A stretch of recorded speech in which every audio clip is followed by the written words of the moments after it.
大爆炸炸出来的是2個宇宙。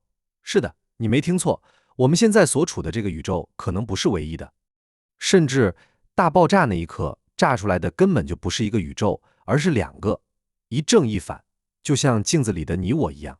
一個是我們現在所在的宇宙，另一個則可能正在倒着流動。那裡的人看不到我們，我們也永遠無法直接進入那裡。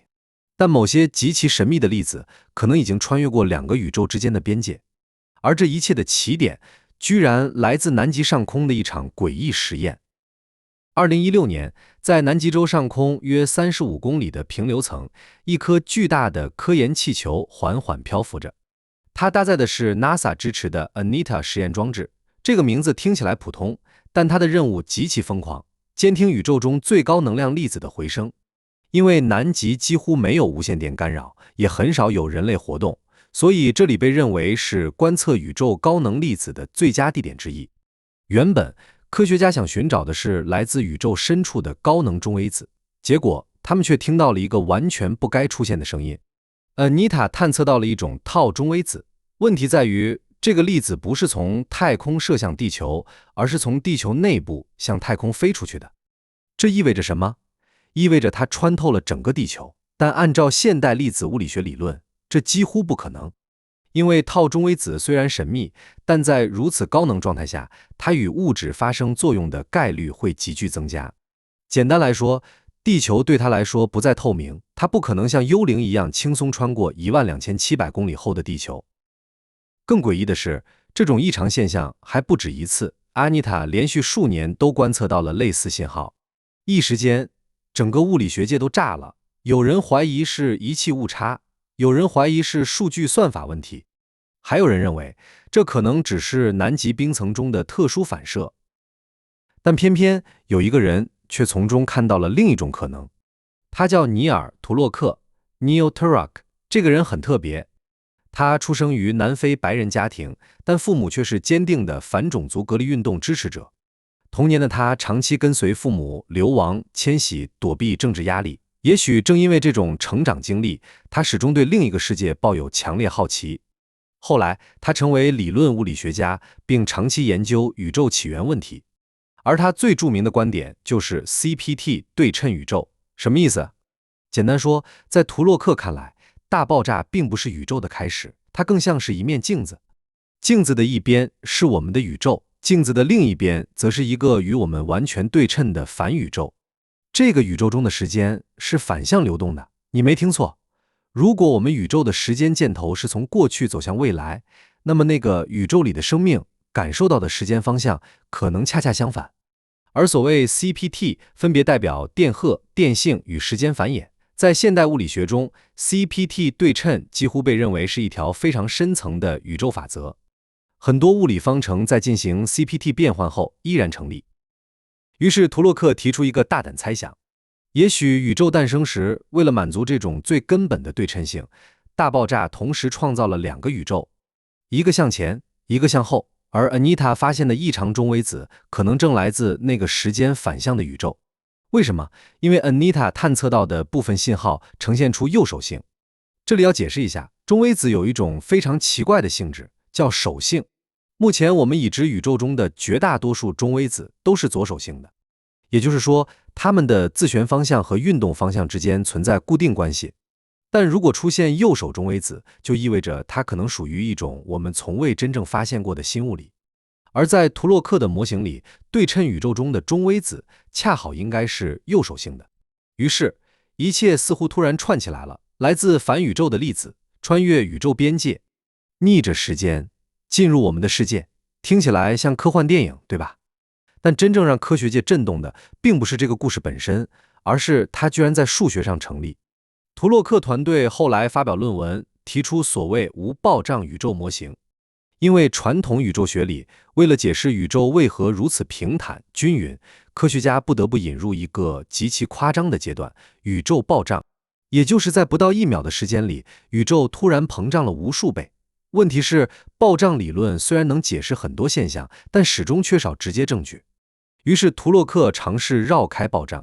他認為，如果宇宙本身從誕生時就是完全對稱的，那麼很多問題根本不需要暴脹來解釋。甚至連暗物質都可能有新的答案。在他們的模型中，宇宙裡可能只存在一種特殊的右手中微子，它既解釋了暗物質問題，又保持了宇宙对称。這個想法一度轟動全球媒體，但很快爭議也來了，因為後來其他實驗並沒有完全重複出 Anita 的結果。比如著名的 IceCube Neutrino Observatory 冰立方中微子實驗就沒有確認類似信號。不少科學家認為 Anita 看到的異常很可能只是極其罕見的大气粒子反射事件。換句話說，平行宇宙可能並不存在，至少目前沒有直接證據。但真正有趣的地方恰恰在這裡，現代物理學越來越像站在一堵牆前，牆的一邊是人類已經理解的世界，另一邊則是一片徹底未知的深海。比如量子力學中的多世界解釋，他認為每一次量子事件發生時，宇宙都會分裂。你今天出門，一個宇宙裡的你左轉了，另一個宇宙裡的你右轉了。你沒買彩票，但另一個宇宙裡的你可能已經中獎了。這個理論最早由休埃弗雷特提出，後來得到不少物理學家的支持。問題是，如果平行宇宙真的存在，它們為什麼無法被觀測？於是又有人搬出了量子推相干。什麼意思？你可以把宇宙理解成無數重疊的廣播頻率，它们同時存在於同一空間，但我們的意識只能鎖定其中一個頻道。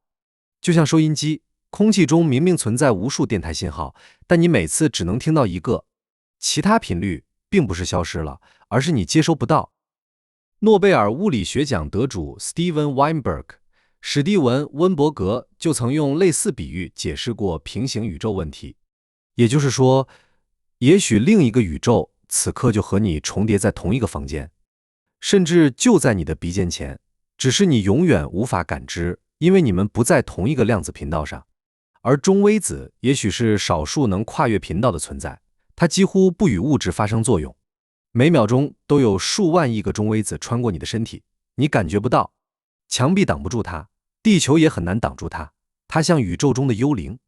也正因此，中微子常被認為是窺探宇宙終極秘密的重要鑰匙。事實上，近年來中微子研究已經越來越瘋狂，科學家甚至懷疑中微子可能是解釋物質為何存在的關鍵。因為按照理論，大爆炸應該產生等量正物質與反物質，它們會互相湮滅。那麼問題來了，為什麼今天的宇宙幾乎全是物質？反物質去哪兒了？沒人知道。而某些理論認為，中微子的特殊性質可能就是答案。所以你會發現，我們原本只是研究一個微小粒子，最後卻一步步逼近了宇宙最根本的問題：宇宙為什麼存在？時間為什麼只能向前？生命為什麼會出現？甚至我們的現實真的是真實的嗎？也許最震撼的一點是，人類直到今天對宇宙的理解依然極其有限。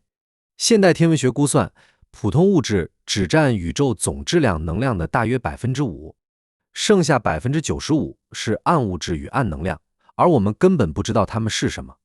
也就是說，你眼前看到的一切，恆星、銀河、行星、海洋、人類，其實只是宇宙表面的一層薄霧，真正的主體我們完全看不見。